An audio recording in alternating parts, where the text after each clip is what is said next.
Hi friends, ഇന്ന് നമ്മൾ design ചെയ്യാൻ പോകുന്നത് ബേബിയുടെ ജംപ് സ്യൂട്ടാണ്. അതിനായിട്ട് അതിൻ്റെ ടോപ്പ് പാർട്ടും ബോട്ടം പാർട്ടും സെപ്പറേറ്റ് കട്ട് ചെയ്ത് സ്റ്റിച്ച് ചെയ്യുകയാണ് ചെയ്യുന്നത്.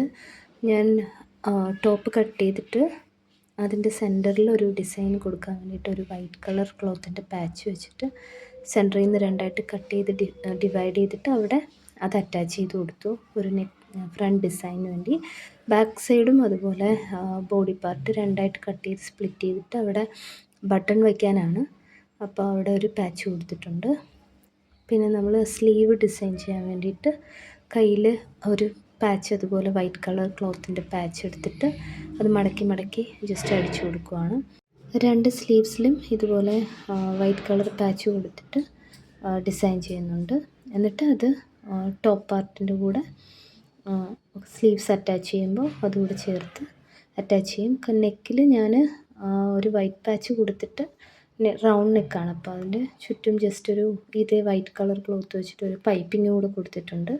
ബാക്ക് പാർട്ടും അതുപോലെ രണ്ടായിട്ട് സെൻറ്ററിൽ നിന്ന് ഡിവൈഡ് ചെയ്തിട്ട് അവിടെ ബട്ടൺ ഹോളും കൊടുത്തു, 3 ബട്ടൺ കൊടുത്തു. അത് ബാക്ക് ടോപ്പ് പാർട്ടിൻ്റെ ഫുൾ ലെങ്ത്തിലും ഫുള്ളായിട്ട് കട്ട് ചെയ്തിട്ട് ബട്ടൺ കൊടുക്കുകയാണ് ചെയ്യുന്നത്. ബാക്കി ബോട്ടുമായിട്ട് അറ്റാച്ച് ചെയ്യാൻ വേണ്ടിയിട്ടാണ്.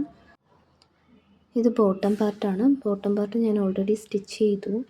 ഞാനതിൻ്റെ വീഡിയോ എടുത്തിട്ടില്ല, അപ്പോൾ ഞാൻ വീഡിയോയുടെ ലാസ്റ്റ് വേറൊരു സെയിം വൈറ്റ് കളർ ക്ലോത്ത് വെച്ചിട്ടൊരു പാൻറ്റ് സ്റ്റിച്ച് ചെയ്യുന്നുണ്ട്, സ്പെയറായിട്ട് യൂസ് ചെയ്യാൻ വേണ്ടിയിട്ട്. വൈറ്റ് പാൻറ്റ് എല്ലാ ക്ലോത്തിൻ്റെ കൂടെ എല്ലാ ടോപ്സിൻ്റെ കൂടെ ഇടാൻ വേണ്ടിയിട്ട്. പാൻറ്റിൻ്റെ ഡൗൺ പാർട്ട് ജസ്റ്റ് ഒരു കട്ടിങ് കൊടുത്തിട്ട് അവിടെ ഒരു ഓപ്പൺ പോലെ വെച്ചിട്ട് അവിടെ ഇതുപോലെ ഈ സെയിം വൈറ്റ് പീസ് ക്ലോത്ത് കൊണ്ട് ജസ്റ്റ് ഒന്ന് മടക്കി മടക്കി കയ്യിൽ കൊടുത്ത പോലെ ഡിസൈൻ കൊടുക്കുകയാണ്.